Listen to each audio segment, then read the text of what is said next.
Drowsy but awake. This was not even a thing when my first was born, and that was 9 years ago. I mean, maybe it was like a thing, but it wasn't a thing the way that it is now. Everyone all over the internet, on all these Facebook mom groups and all these apps and blah blah blah and these forums, they're all saying like, put your kid down drowsy but awake. Well, what the heck does that even mean?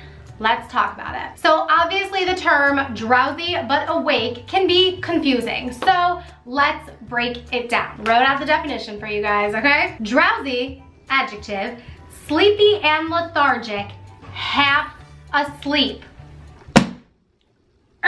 No, you don't want your kid half asleep when you're putting them down to bed at night. You want them to be calm and awake. So we're also going to define calm. You might know that calm is calm, but when you put it in an actual definition, then it is so much easier to differentiate the difference between being drowsy and awake and being calm and awake. So calm, another adjective, is not showing or feeling nervousness, anger, or strong emotions.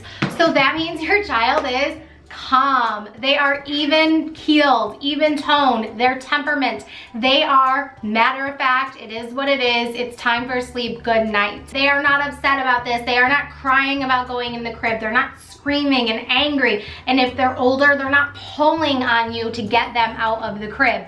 They are calm. Gruff.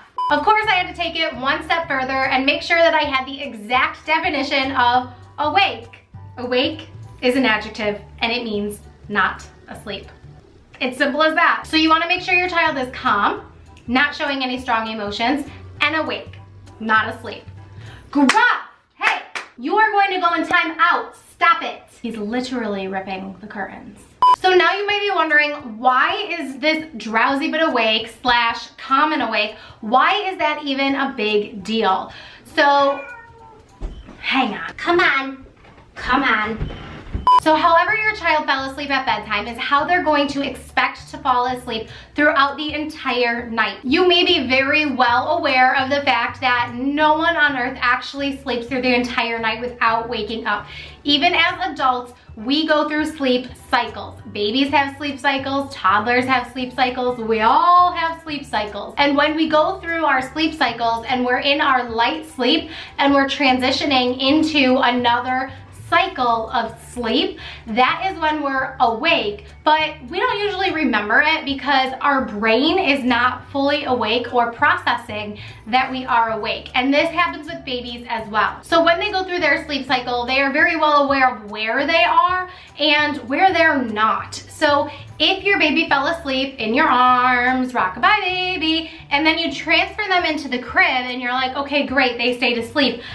But then an hour later, they wake up screaming, crying, and you need to go do the same thing over and over all night long. Just rock and transfer, rock and transfer. It's because that's how your baby fell asleep, and that's how they are going to expect to fall asleep through each and every sleep cycle all night long. Now, maybe you'll get lucky and maybe they'll transition from one sleep cycle to the next without needing you, but 9 times out of 10, when your child is waking and crying and needing assistance to fall back to sleep, it's because they were either too drowsy or they were all the way asleep already in a very light sleep cycle before you put them in the crib. This is exactly why a lot of parents may come to me and say, well, they weren't fully asleep when I put them in the crib, so I don't understand why they keep waking all night long. Even being in a light sleep or half asleep, aka drowsy, that's too sleepy. It's too sleepy, and your child isn't understanding that they need to put themselves to bed.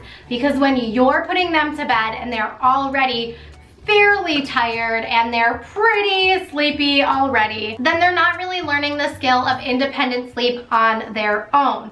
Now, if you have a baby who is 4 months or older, I want you to watch this video right here on how to get your baby to sleep independently. Now that you know the difference between drowsy but awake and calm and awake, you will be able to decipher what your baby needs to be doing when you're putting them in the crib, and then you can learn right here what to do after you already put put your baby in the crib, they're still awake, but they need to learn to put themselves to sleep independently. Now, if you have a question about the differences between drowsy but awake and calm and awake, leave your question in the comments down below and I will be sure to help you guys out. Don't forget to check out this video next and keep blooming. Mwah!